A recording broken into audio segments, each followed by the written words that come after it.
I lost my father to cancer और फिर doctor अगर मुझे बोल रहे हैं कि तुम्हें भी शायद कैंसर हो सकता है, तो फिर कैसा फील होगा तुम खुद सोचो।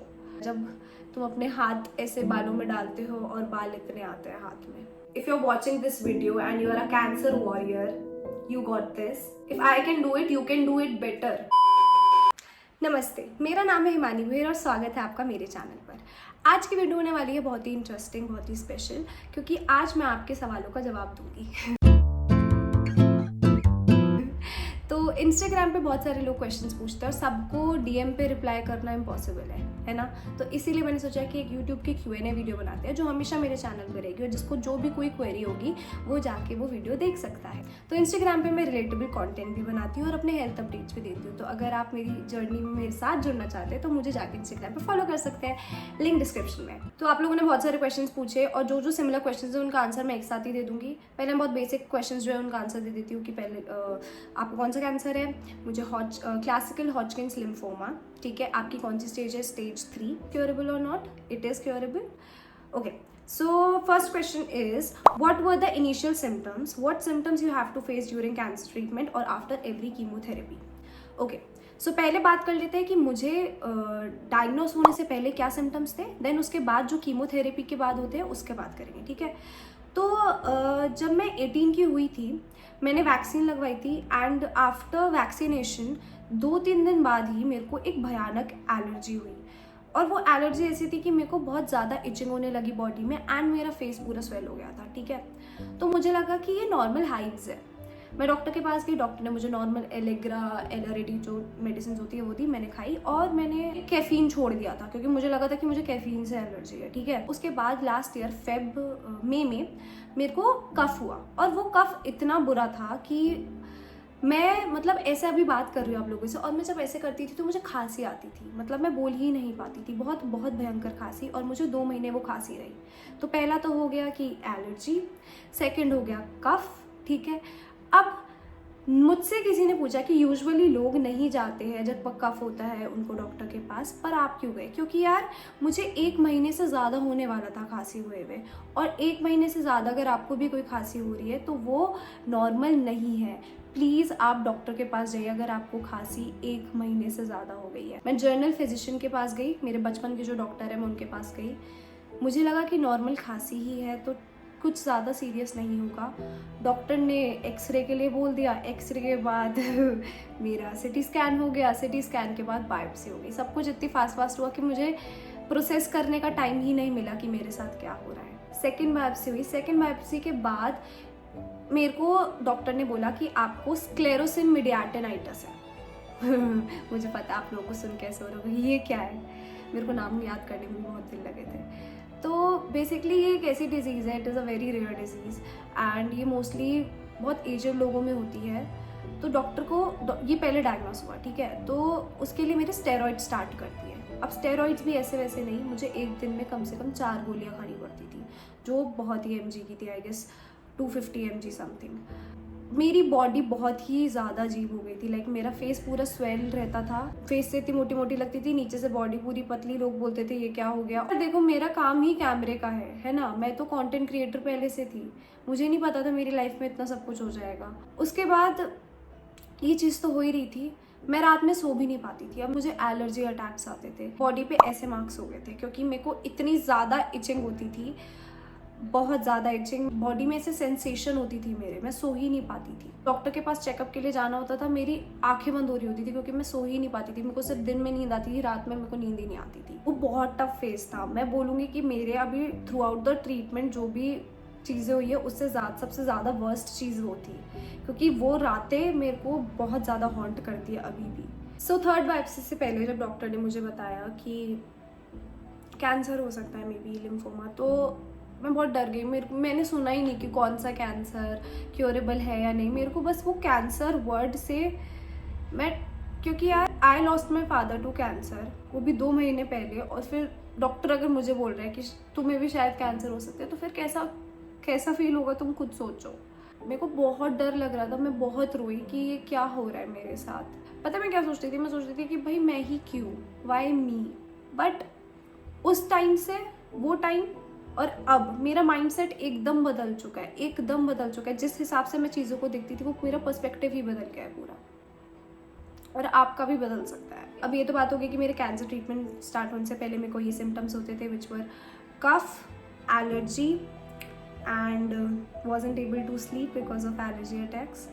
अब जो मेरे को ड्यूरिंग ट्रीटमेंट होते हैं उनका मैं बताती हूँ। तो मेरे को वॉमिट तो नहीं हुई, टचवुड अभी तक, लास्ट कीमो बची है मेरी वैसे अभी। माउथ अल्सर भी नहीं हुआ है। कॉन्स्टिपेशन यस मेरे को हुआ है, ठीक है। कॉन्स्टिपेशन के लिए डॉक्टर क्रेमाफिन देते हैं। जो नॉर्मल मेरी मेडिसिन चलती है 3 दिन chemo, after chemo 3 days medicine चलती है जो होती है पैन 40, ठीक है, नॉर्मल एसिडिटी के लिए, एमसेट, और एक मेरी नींद की दवाई होती है जिसका नाम मुझे याद नहीं है। Okay, moving forward to next question. आपकी जो आई में रेड कुछ हुआ था, व्हाट वाज दैट? ओके, तो वो एक ब्लड शॉट हुआ था मेरी आई में, जिसको ठीक होने में 1 मंथ 20 डेज के अराउंड लग गए थे पूरा प्रॉपर ठीक होने में। तो वो हुआ क्यों था? जो मेरा फर्स्ट टेस्ट हुआ था, बायोप्सी हुई थी बेसिकली, ईबस, उसमें एक टेस्ट हुआ था। सो उसमें क्या होता है, एक मोटा पाइप होता है, उसमें कैमरा लगा होता है और वो अंदर डालते हैं डॉक्टर्स चेक करने के लिए। अब उसके लिए मुझे एनेस्थीसिया भी दिया था डॉक्टर्स ने, लोकल एनेस्थीसिया नहीं। लोकल एनेस्थीसिया अब क्या होता है देखो, पहले बताती हूँ। एक होता है नॉर्मल एनेस्थीसिया, एक होता है लोकल एनेस्थीसिया। नॉर्मल एनेस्थीसिया में क्या होता है, जब तुम्हारे को एनेस्थीसिया देते हैं और तुम मतलब सेंसेस में नहीं होते हो, तुम नींद मतलब सो जाते हो तुम, ठीक है। और लोकल एनेस्थीसिया में क्या होता है, वो उसी पर्टिकुलर एरिया में दिया जाता है। सो जब मेरी बायोप्सी हुई थी उसमें मुझे लोकल एनेस्थीसिया दिया था, मतलब मैं पूरा अपने होशो हवास में थी, मेरे को सब पता था कि क्या हो रहा है। तो मेरा फर्स्ट टेस्ट हुआ था ईबस वाला, उसमें मुझे नॉर्मल एनेस्थीसिया दिया गया था। तो जब टेस्ट हो गया कंप्लीट, उसके बाद जब मैं होश में आई तो मैंने देखा कि मेरी आँख में ब्लड शॉट हो गया। फिर डॉक्टर्स ने बताया वो मे बी मैंने बहुत प्रेशर लगा लिया था अपनी आँखों पर, इसीलिए हुआ था। बट वो ठीक हो गया था नॉर्मल, ज़्यादा कुछ उसमें मेरे को कोई मेडिसिन आज सच कुछ लेना नहीं पड़ा था, वो ठीक हो गया था अपने आप ही, वो खुद ही हो जाता है ठीक। Next question, how are you dealing with the fact that your hair, lashes and eyebrow is being destroyed? एक लड़की को कैसा लगेगा जब उसके बाल झड़ रहे होंगे? बुरा ही लगेगा, बहुत ही ट्रॉमेटाइजिंग लगेगा, एंजाइटी होगी, रोना आएगा, है ना। वही मेरे साथ हुआ था यार, जब तुम अपने हाथ ऐसे बालों में डालते हो और बाल इतने आते हैं हाथ में, इतने बाल तुम्हारे हाथ में आते हैं। मेरे को भी बहुत ज़्यादा लगा था, इतने लंबे बाल थे, हाँ इतने लंबे बाल थे मेरे। और जब मैं ऐसे करती थी तो हाथ में बाल आते थे तो बहुत ज़्यादा ट्रॉमेटाइजिंग था, इसलिए मैं जाके बाल कटवा लिए। मैं सेकंड कीमो से पहले गई और मैंने जाके बाल कटवा लिए। मैंने इतने बाल करवा लिए, मेरे अभी इतने ही बाल है। देखो, आप भी एक कैंसर पेशेंट है और आपके भी बाल झड़ रहे हैं तो प्लीज़ आप जाके हेयर कट करवा लीजिए, वो ज़्यादा सही है। बड़े बालों से अगर आप छोटे बाल रखेंगे और वो झड़ेंगे तो कम दुख होगा यार, थोड़ा कम दुख होगा। बाकी बात रही आईब्रोज की, मेरी आईब्रोज इतनी डार्क होती थी ना, आई यूज टू फ्लेक्स की, हाँ देखो मेरे आईब्रोज में को तो आईब्रो पेंसिल लगाने की भी जरूरत नहीं पड़ती, अब देखो झड़ गई पूरी। बट ये सारी चीज़ें टेम्पररी है, बाल, लैशेज, आईब्रो, स्किन, सब सही हो जाएगा। एक बार हमें ठीक होना है बस, और कुछ नहीं। हम ठीक हो जाएंगे, सब चीज़ें वापस आ जाएंगी, बाल मेरे दोबारा बढ़ जाएंगे, आईब्रोज के बाल आ जाएंगे, लैशेज आ जाएंगे, मेरी स्किन दोबारा अच्छी हो जाएगी, सब अच्छा हो जाएगा। मेरी फर्स्ट प्रायोरिटी होनी चाहिए मेरी हेल्थ। आपकी भी फर्स्ट प्रायोरिटी आपकी हेल्थ होनी चाहिए। पता क्या होता है, एक होप होती है, क्या होप होती है? वो होती है कि हमें ठीक होना है, वो सबसे ज़्यादा हमारे लिए मैटर करता है। और इस पॉइंट पे मेरे लिए भी सबसे ज़्यादा ही मैटर करता है कि मुझे ठीक होना है, ये सब चीज़ें टेम्पररी है, हो जाएंगी सही। यही सब सोच के मैं मोटिवेटेड रहती हूँ, मैं डीमोटिवेटेड नहीं होती हूँ, क्योंकि मुझे पता है कि मुझे पहले ठीक होना है। और बात रही बालों की, लैशेस की, आईब्रोज की, स्किन की, ये सब सही हो जाएगी टाइम के साथ। How do you manage to save your hair as it is? मेरे बाल वैसे के वैसे नहीं है। पहले मैं एक चीज़ ये क्लियर कर दूँ, लोगों को लगता है कि मेरे बाल बिल्कुल भी नहीं झड़ते हैं। बाल बहुत झड़ते हैं, मेरे बाल बहुत ज़्यादा झड़ चुके हैं। क्या प्लस पॉइंट है? प्लस पॉइंट ये है कि मेरे बाल बहुत ज़्यादा घने होते थे पहले, और I am grateful for that, क्योंकि इतने घने बाल थे, इसलिए अब इतना झड़ने के बाद इतने तो बचे ही हैं। ऑल्सो एक मेडिसिन है जो मेरे को चढ़ती है, उसका मैं अभी आपको बताती हूँ आगे ना, ठीक है। उसकी वजह से भी मेरे जो यूजुअली सिम्टम्स है ना वो कम हो गए, ठीक है। और वो बहुत ज़्यादा एक्सपेंसिव है, मैं उसका प्राइस भी बताऊंगी, सब बताऊंगी, ठीक है, धीरे धीरे। तो उसकी वजह से भी मेरे कम बाल झड़ते हैं। हिमानी दीदी, आप इतने खूबसूरत कैसे लगते हो कैंसर होने के बाद भी? First of all thank you so much, and I think it's all about positivity and self care and the way I carry my self, the way I dress up.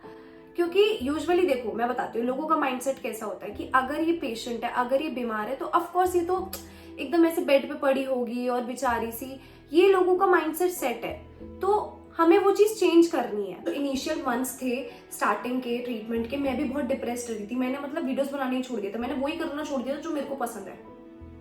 और ये कुछ हेल्प नहीं करता है, मैं सच बताऊं तो कुछ हेल्प नहीं होती है उससे, वो फिर उससे तुम और ज्यादा सैड होते हो। तो आई थिंक आपको वो चीज करनी चाहिए जो आपको पसंद है, चाहे वो कुछ भी हो। whenever I shoot something, whenever I shoot videos for my Instagram, मैं भूल ही जाती हूँ कि मेरे को एक ऐसी डिजीज है which is life threatening, right. इससे बड़ी चीज क्या ही होगी यार। तो तुम्हें भी बस ऐसे फिगर आउट करना है कि क्या ऐसी चीज है जो तुम्हें मदद करे तुम्हारी करंट सिचुएशन भुलाने में, राइट। इस पूरी सिचुएशन से एस्केप करे। Can you share your diet plan, आप कहाँ से ट्रीटमेंट करा रही हैं, ठीक है। सो डाइट प्लान के लिए मैंने ऑलरेडी एक वीडियो बनाई, what I eat in a day as a cancer patient, वो आप जाके देख सकते हो, डिस्क्रिप्शन में है link. And about my daily diet, देखो मैं नॉर्मल घर का खाना खाती हूँ और ऐसा कुछ भी नहीं है कि मेरे लिए कोई स्पेसिफिक उबला हुआ खाना बनता है विदाउट मिर्च मसाला, ऐसा कुछ भी नहीं है। माइल्ड मसाले रखती है मेरी मम्मी, कुछ ज्यादा मिर्ची वाला, मैं वैसे भी मिर्ची वाला ज्यादा खाती नहीं हूँ, ठीक है। और ऐसा कुछ स्पेसिफिक नहीं होता कि आपको उबला हुआ खाना खाना है, बीमार वाला खिचड़ी खानी पड़ रही है, ऐसा नहीं है कुछ भी। हाई प्रोटीन डाइट लो। अगर आप नॉन वेजिटेरियन हो तो फिर आप चिकन मटन सब अच्छे से खाओ। अगर आप वेजिटेरियन हो तो चने स्प्राउट सब कुछ खाओ, ठीक है। मैं तो दोनों चीज खाती हूँ। पैकेज्ड फूड नहीं खाना है, ठीक है। से नो टू पैकेज्ड फूड, कोई पैकेज फूड नहीं खाना, चिप्स हो गए कुछ भी हो गए, कुछ नहीं खाना। Which chemotherapy you are going through, how do you manage such huge amount cost. Okay, so मेरी 6 साइकिल्स ऑफ ABVD है।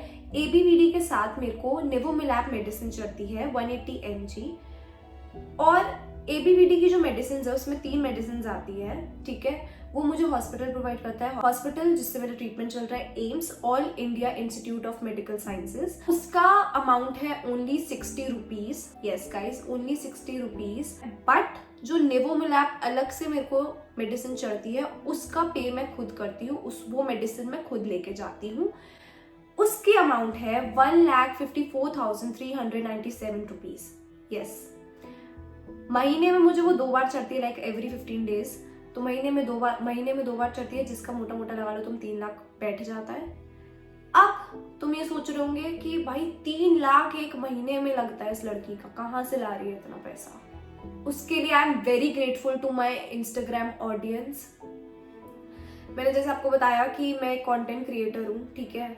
तो जब हमें डॉक्टर ने बताया कि आपका ये तो कीमोथेरेपी तो चलेगी, उसके साथ साथ इम्यूनोथेरेपी, देखो जो निवोमिलैप मेडिसिन मेरे को चढ़ती है उसकी वजह से मैं इम्यूनोथेरेपी होती है मेरी, जो मेरी इम्यूनिटी को बूस्ट कर रही है। टोटल 12 कीमोथेरेपीज का बनेगा अराउंड 18 lakhs। मैंने और मानसी ने जब ये बात सुनी हमारे पैरों के नीचे से जमीन खिसक गई थी। मतलब एक नॉर्मल मिडिल क्लास फैमिली इतना पैसा कहाँ से लेकर आएगी यार, तुम ये सोचो कहाँ से लेकर आएगी इतना पैसा। सो व्हाट वी डिड, हमने डोनेशन ली। डोनेशन किसकी हेल्प से ली? हमने फंड रेजर प्लेटफॉर्म की हेल्प ली, कीटो की। ऐसे बहुत सारे फंड रेजर प्लेटफॉर्म्स है, कीटो है, इम्पैक्ट गुरु है, मिलाप है, बहुत सारे हैं। आप उनकी हेल्प ले सकते हो और एक लिंक जनरेट कर देते हैं वो लोग, उसमें आपकी स्टोरी शेयर कर देते हैं और एक गोल अमाउंट सेट कर देते हैं जितना भी आपकी ट्रीटमेंट के लिए चाहिए, and then people will start donating the amount. Okay, अगर आप बहुत ज्यादा हेल्पलेस फील कर रहे हैं क्योंकि पैसे नहीं है तो आप इन प्लेटफॉर्म्स की हेल्प ले सकते हैं। ये बहुत ज्यादा हेल्पफुल होते हैं क्योंकि यार आज भी बहुत ऐसे लोग हैं जो जेन्युइनली डोनेट करना चाहते हैं और जेन्युइनली लोगों की हेल्प करना चाहते हैं। You guys won't even believe, मेरे एक दिन में 18 लाख गोल अचीव हो गया था। तो भाई वो मुझे आज भी एक सपने जैसा लगता है, वो एक दिन के 18 लाख एक दिन में हो गए थे। मेरे हो सकते ना, तो आप लोगों के तो डेफिनेटली हो सकते हैं। और फिर उसके बाद पता है, जब मैं हॉस्पिटल जाती हूँ, मैं किसी को देखती हूँ ना कि वो लोग सिर्फ पैसों की वजह से अपना इलाज नहीं करा पा रहे, तो मैं उनको भी सजेस्ट करती हूँ। और मैंने मानसी ने एक पेशेंट है, हमने उनकी हेल्प भी करी, उनका फंड रेज करवाया और आई थिंक उनका गोल अमाउंट भी अचीव होने वाला है। मोस्ट इंपॉर्टेंट चीज क्या है जो ड्यूरिंग ट्रीटमेंट करनी ही चाहिए ताकि उससे हम ठीक हो सके, बेनिफिशियल हो। देखो सबसे पहली चीज तो अपनी हेल्थ का ध्यान रखना है। हेल्थ सिर्फ फिजिकल हेल्थ नहीं, मेंटल हेल्थ का भी ध्यान रखना है, ठीक है। अब मेंटल हेल्थ का ध्यान कैसे रखना है, मैंने जैसे तुम्हें पहले बताया, ये फिगर आउट करो कि यार तुम्हें क्या पसंद है, क्या करना तुम्हें पसंद है, जिससे तुम ये अपनी करंट सिचुएशन से एस्केप कर पाओ, ठीक है। जैसे मेरे को वीडियोस बनाना पसंद है, जब मैं वीडियोस बना रही होती हूँ तो मैं भूल ही जाती हूँ सब कुछ, तो वो चीज तुम्हें ढूंढनी है एक, ठीक है। और अगर तुम्हें जैसे फूड हो, तुम्हें खाना पसंद है तो भाई अच्छा खाओ।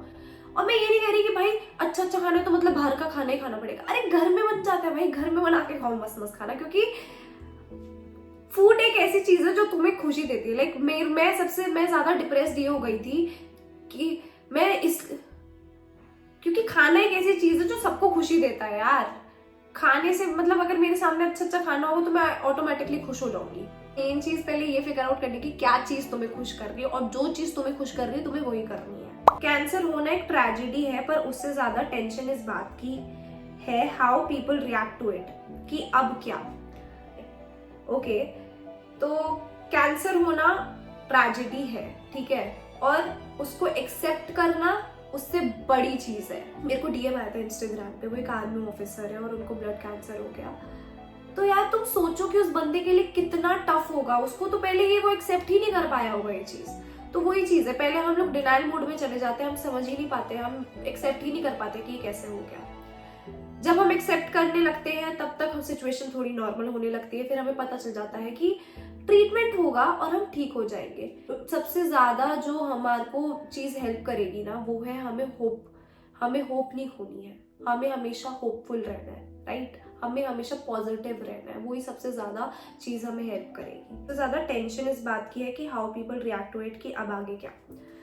देखो, मैं जानती हूँ कि हम एक ऐसी सोसाइटी में रहते हैं जहां पर जब हम बताएं किसी को कि हमें कैंसर है तो वो बहुत ही ज्यादा एकदम ऐसे शॉक्ड रिएक्शन देंगे सब, ठीक है। चाहे कुछ लोग ऐसे रिएक्शन देते भी नहीं, बट फिर they will start giving you a special treatment. हमें प्राउडली बताना चाहिए कि वी आर वॉरियर्स, ओके, हम लोग कैंसर से फाइट कर रहे हैं, we are not cancer patients, we are cancer warriors, ठीक है। हमें प्राउडली बताना चाहिए, हमें डरना नहीं चाहिए। अगर हमें कैंसर है तो हम उसके लिए फाइट करें, we are fighting for our life, right. हमें क्यों ऐसे दिखाना है कि हम एक बेचारे हैं, हम बेचारे नहीं है भाई। मेरे को बहुत लोग बोलते हैं कि that you are very strong, you are very strong, but मेरे पास स्ट्रॉन्ग बनने के अलावा कोई ऑप्शन भी तो नहीं है ना। तुम ये देखो, मैं वीक नहीं हो सकती क्योंकि मुझे अपनी लाइफ के लिए फाइट करना है यार, आफ्टर ऑल। तो मैं वीक हो ही नहीं सकती, मुझे तो स्ट्रॉन्ग बन के रहना ही पड़ेगा ना। आपको मतलब सोचना ही नहीं चाहिए यार मेरे हिसाब से कि लोग क्या सोचेंगे and how people will react to it. फर्क ही नहीं पड़ना चाहिए, आपको बस वो करना है जो आपके मेंटल पीस के लिए सही है। You should always be surrounded by the people you love, ठीक है, जिनसे तुम शेयर कर सकते हो तुम्हें कैसा लग रहा है, जिससे तुम अपनी बातें शेयर कर सकते हो, चाहे वो फ्रेंड्स हो, चाहे वो फैमिली हो, कोई भी एक, मतलब तुम्हारी लाइफ में अगर एक भी ऐसा पर्सन है ना जिससे तुम सब चीजें शेयर कर सकते हो, उससे करो, कि ये चीज तुमको अपनी सही रखनी है भाई। Mental peace is the key. Okay, so I have answered all the questions and I hope मैंने सबका सही से आंसर करा है प्रॉपर्ली। अगर वीडियो बहुत अच्छी लगी तो लाइक कर देना, कमेंट भी कर देना, और सब्सक्राइब करे बिना तो बिल्कुल मत जाना। पता है क्यों? क्योंकि नेक्स्ट वीडियो बहुत धमाकेदार आने वाली है। नेक्स्ट वीडियो मेरी लास्ट कीमो का व्लॉग होगा यार, पूरा व्लॉग बनाऊंगी लास्ट कीमो का, ठीक है, तो वो मिस ना हो इसलिए सब्सक्राइब भी कर देना, ठीक है। Bye bye, love you guys.